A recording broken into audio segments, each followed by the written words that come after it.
Okay, in this final lecture of Module 1, I'm going to take on the Electoral College system and talk about how the structure of that system explains or influences presidential campaigning.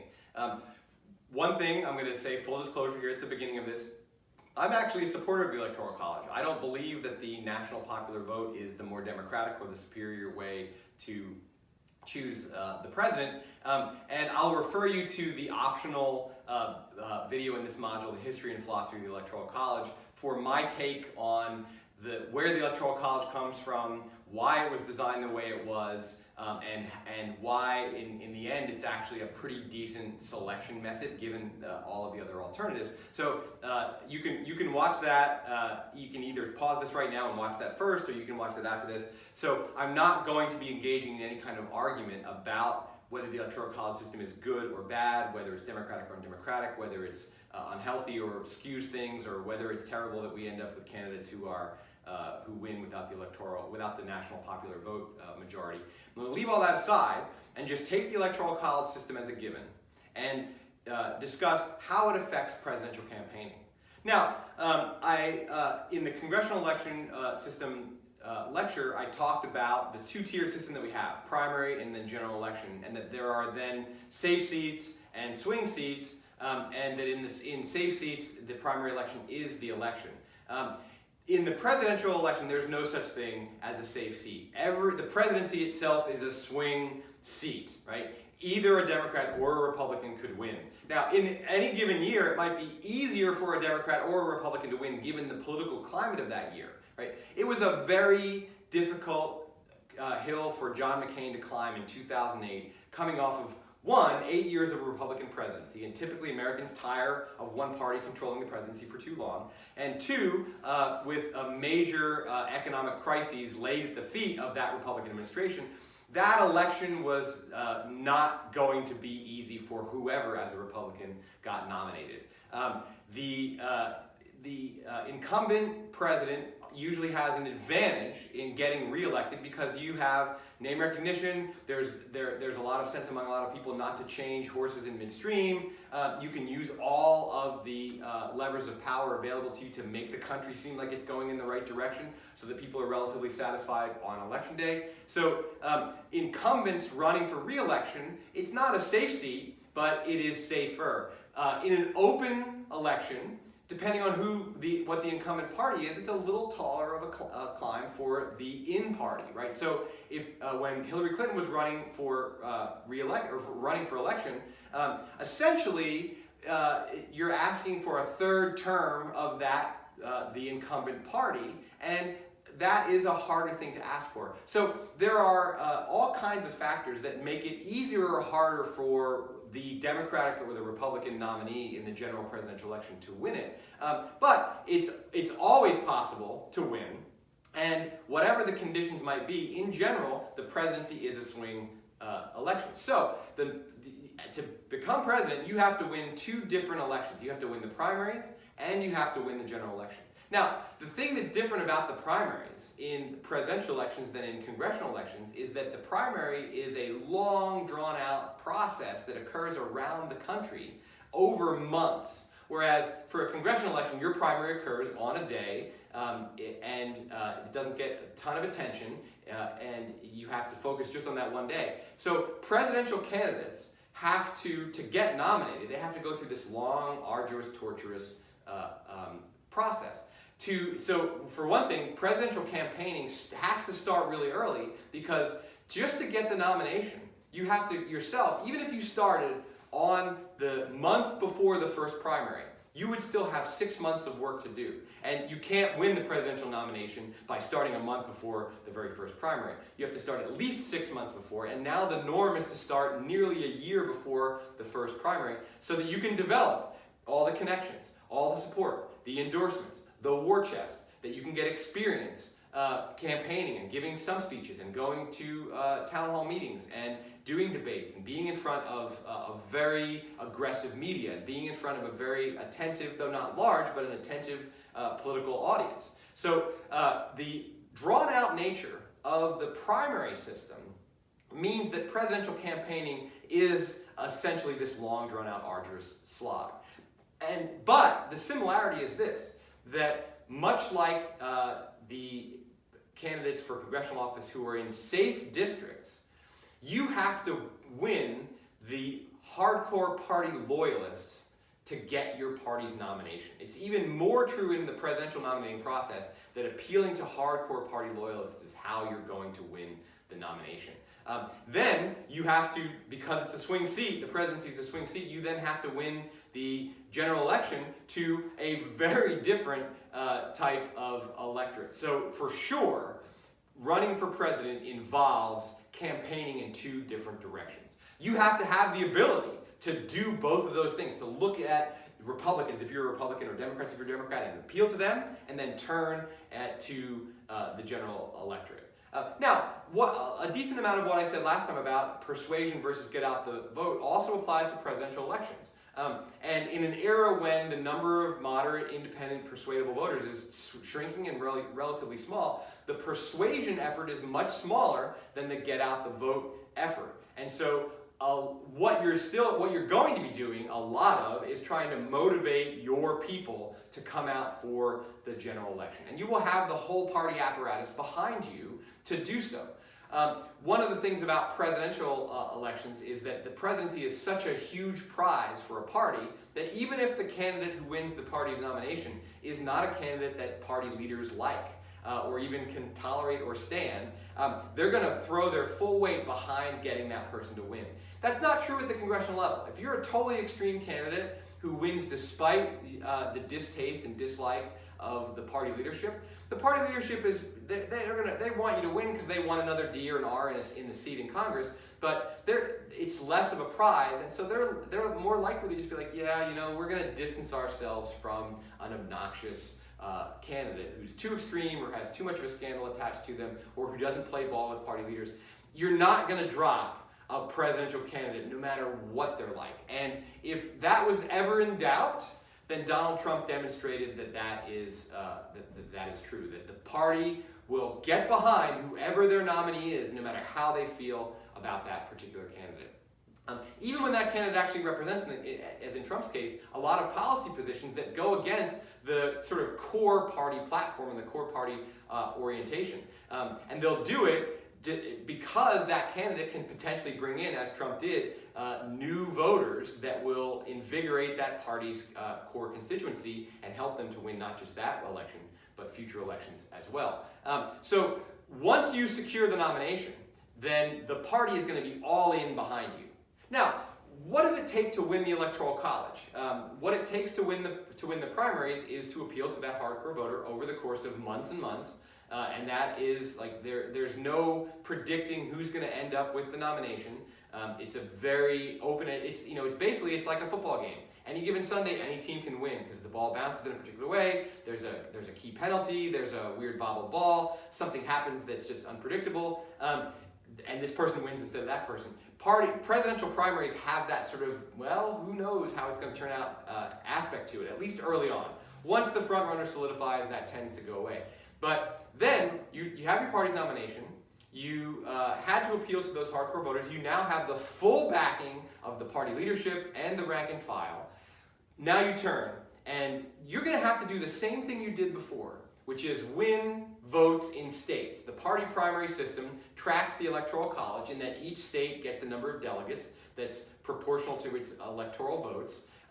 And so you have to win the most votes in that state to get the delegates, and in the Electoral College you have to win the most votes in that state to get the Electoral College votes. So you're doing a similar thing. You're looking at the electorate not as a national electorate. You're looking at the electorate as a set of different states. Now, as with the party primary, certain states are key to victory in getting your party's nomination. And in the party primary system, those states are the early voting states, because front-runner status is really, really important, and it comes with a lot of advantages. In the presidential election, the key states are the large swing states, the ones that could go either way, that bring a large number of electoral votes. Throughout American presidential history, the presidential elections have had this nature. This is not a recent phenomenon where a handful of key swing states holds the entire election in their hands. This has been true since the mid-19th century. For a decent amount of time in the 19th century, the two key swing states were New York and Indiana. It was important to be able to appeal to voters in those states because other states were going to divide up. Most of the other states were safe for one party or the other, and so you didn't have to work too hard in those states to get those electoral votes or work hard at all. The party apparatus could basically do it for you. Same thing is true today. There are safe states for Democrats, safe states for Republicans, and there are the swing states where the election is won or lost. Now, what a swing state is, not what a swing state is, excuse me, where a swing state is has changed historically. But what a swing state is has remained consistent. And what a swing state is this. A swing state is one that doesn't have an obvious partisan lean. Now, why? Why does it not have an obvious partisan lean? That is because typically it's a state that is relatively diverse, that actually mirrors the country as a whole in terms of political distribution, age, type of work, race, religion, socioeconomic status. The largest of the swing states almost always look like America as a whole. So they're America writ small, they're America in a microcosm, right? The key swing states, demographically, in terms of registered Democrats versus registered Republicans, age, distribution, economic status, religion, they tend to map very closely onto the nation as a whole. And so that's why they're swing states, because the nation is divided, right? The presidency is a swing seat because the nation as a whole is a swing seat, and because there are always enough states that look like America in microcosm that could go either way. So what do presidential candidates have to do? Well, they have to do two things. One, they have to go to those states. You have to know what those states are. You have to have a good operation in that state, and you have to go to those states and campaign to the people in that state. So when Virginia is a swing state, you go to Virginia and you campaign towards Virginians. And this is one of the reasons why a lot of people have a problem with the Electoral College, is that for those of us who live in safe states, presidential candidates don't seem to be talking to us, right? Here in Oregon, presidential candidates of both parties don't come here and try to win our votes. So it seems like they're not talking to us. And that's true. They're talking to Virginians, they're talking to Floridians, they're talking to Coloradans, they're talking to Michiganders, they're talking to the people in the key swing states. But because the key swing states typically are like America in a microcosm, that's what makes them a swing state. When you're a state that doesn't look like the nation as a whole, you're almost always going to lean in one direction or another. So I guess the flip side is that what makes a safe state is a state that doesn't resemble the nation as a whole. So presidential candidates have to go to the biggest of the swing states. And the biggest of the swing states, they have to talk to those specific people. I'm talking to you in Virginia. I'm talking to you in Michigan. I'm talking to you in Wisconsin, you in Pennsylvania, you in Florida, you in Colorado. And that location varies, right? 10 years ago, Ohio was a key swing state. 20 years ago, Missouri was a key swing state. The actual location of swing states changes because states change and the country as a whole changes. Ohio, once the most important swing state because it's big, a lot of electoral college votes, and it could go to either a Democrat or a Republican. Ohio has become more and more of a safe Republican state because Ohio has become, relative to the rest of the country, more rural, more white, older, more economically unrepresentative of the United States economy as a whole. It's more agricultural and more industrial than the country as a whole. So Ohio, while it hasn't changed a whole lot, the country has changed, and it has essentially, by staying the same, drifted away from being a good microcosm for the country as a whole, and therefore it's lost its status as a swing state. As Americans move around, as the economy changes, as different regions grow at different rates, and population growth of different ethnic groups and different religious groups and different job categories, and as the population ages, some states go from being unrepresentative to being more representative, and some states go from being beautifully representative to being way less representative. Georgia is moving in the direction of being a swing state. Virginia has actually moved from being a pretty safe red state to being a swing state to now almost being a pretty safe blue state. North Carolina is moving from safe red state into potential swing state territory. And that's because these states are changing. The way that Georgia and North Carolina's populations are changing. A lot of people are moving in from outside. There's more educated people there. There's greater level of racial and ethnic diversity. Their economies are modernizing faster than other parts of the South. They are becoming, Georgia and North Carolina are becoming more like the nation as a whole and less like deep southern states. And so they become important swing states. So that's what makes a swing state. So even though presidential candidates have to go to this particular small set of swing states and talk to just the people in those states, what they have to say to those people is what they would say not to if we were doing a national popular vote, because in a national popular vote you go to the most populous places and speak to what people there care about. You go to the big urban areas. To campaign effectively in a swing state, which is a microcosm of the nation as a whole, you have to say what you would say to the nation as a whole. And you have to persuade the persuadable voters in that state, but the persuadable voters in Virginia, while there's more of them than there are in Oregon, they are very much like the persuadable voters in Oregon. They're very much like the moderate independents. They have the same types of concerns. They have the same things that would get them to go in one direction or the other. There's the same kinds of political issues matter to them in a particular given time. So presidential candidates will campaign specifically to members of certain states, and they will, of course, they'll put on the trucker cap of the football team or of whatever sport team. They'll eat the local food. They'll speak to the specific concerns of North Carolina or of Wisconsin or of Pennsylvania.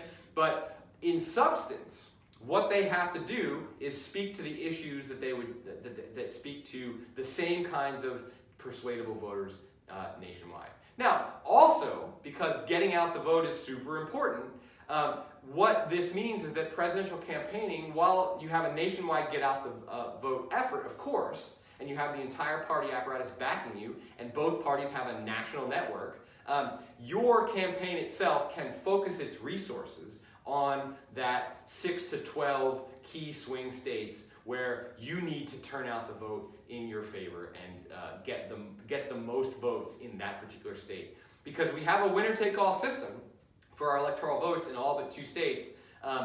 If you win a state by 1 vote, you get all of its electoral votes. And so the get out the vote effort is key to making sure that as many of your people as possible. Let's say you can't really persuade a lot of voters, or there aren't many persuadable voters at all, but you can get your people to come out in big numbers by exciting them, by energizing them, then you're much more likely to win. So a big part of presidential campaigning is speaking to the voters in specific states, but you're speaking to them in a way that you would speak to the American people as a whole, but also not mostly I should say, in addition, in a large way, making sure that the people in that state are energized. Your people in that state are energized. Now, if we didn't have an electoral college vote, if we had a national popular vote, presidential campaigning would look quite different. Anytime you change the structure of the system, it's going to look different. And I'll refer back to congressional elections to sort of back up this point. When a state goes from a partisan primary to a jungle primary, a partisan primary where the Democrats hold a primary for their nominee and the Republicans hold it for their nominee, to one where the top 2 vote getters in the primary get to go to the general election, you're going to behave very differently than if you're behaving in a partisan primary. Because now, let's say you're in a heavily Democratic state with a jungle primary like California. You're a Democrat. You don't need to be the most popular Democrat. You just need to be either the most or second most popular Democrat. And you know that in the general election, if there's 2 Democrats on the ticket, that some Republicans are going to vote for Senate. They're not going to leave it blank. And you're now going to be thinking like, okay, if I make it to the general election, I'm going to be running against another Democrat. And to beat another Democrat, I have to not necessarily just out-Democrat that Democrat, which is what you need to do in a partisan primary. I could win a lot of Republican votes and actually win the Senate seat. So the structure of an election will really heavily influence your behavior. If we move from an electoral college system to a national popular vote, then swing states are irrelevant now, because swing states don't contain the bulk of the population. You're not going to run up your national popular vote total in those states that are really close. In fact, that's not at all going to happen. You're not going to go to a swing state. You're going to go somewhere else, because in swing states, your victories, your gains are going to be marginal, right? You're going to gain, let's say you gain 10,000 more votes than the other candidate. Well, under the current system, that gets you all of those electoral college votes. Under a national popular vote, that gets you 10,000 more, which in a 150 million person election, that's almost nothing. You want to go to the place where you can pick up big chunks. So if we shifted to a national popular vote, presidential campaigning style would absolutely change. Candidates would go to places where they could pick up big chunks. Those would be the big media markets, the large urban metropolitan areas. The places where you could run up your total the most easily. Since we have the electoral college system, candidates don't go to those places where they can run up their totals, right? They don't go to Texas or New York or California or Mississippi or Oregon. They go to the places where the marginal difference decides the election, where it's that, like in some cases, that 10,000 voters, right? That's how many votes Trump won Michigan by. I think it was maybe 15,000. He won Pennsylvania by something like 45,000 or less than that. He won the three key states to his victory, Wisconsin, Michigan, and Pennsylvania, by a total of about 75,000 votes. That's what the Electoral College does. It puts candidates in the position of going after those marginal gains rather than going for big chunks of voters. And those marginal gains, which have big payoffs, are available in the swing states. To get those marginal gains, you have to speak to the persuadable voters. Right? One of the things that Donald Trump did in that handful of states that he actually made into swing states, Wisconsin, Michigan, and Pennsylvania, was he spoke to people who could go either way and who were reluctant to continue voting Democratic, and he brought them into the Republican fold. He has to now keep those voters, and Joe Biden, if he wants to be president, he has to get those voters back for the Democratic Party. It would be foolish for Joe Biden to go to all the places where voters are already voting for him. You still have to have your get out the vote effort. So presidential campaigning on the ground game is a national effort, and you want to do that in every state. But it's not that important to have a great get out the vote effort in Oregon. Oregon's going to go blue, even if Democrats are semi-complacent. You have to be completely complacent in a safe state to lose that state. So that's how the Electoral College system affects presidential campaigning. And the general lesson here, too, that we can draw for all of Democratic politics is that the structure of the electoral system has a major impact on the behavior of candidates, because if you don't behave according to the requirements of the system that you're competing in, if instead you try to win the most votes nationally and you don't pay attention to the swing states, you don't get to be president. If you do things in congressional elections that might win you the approval of the whole country, that doesn't matter. The whole country doesn't vote in congressional elections. It's the people in your district or your state. So the structure of the electoral system has a huge impact on the behavior of candidates. That's the lesson, and that's a wrap on Module 1.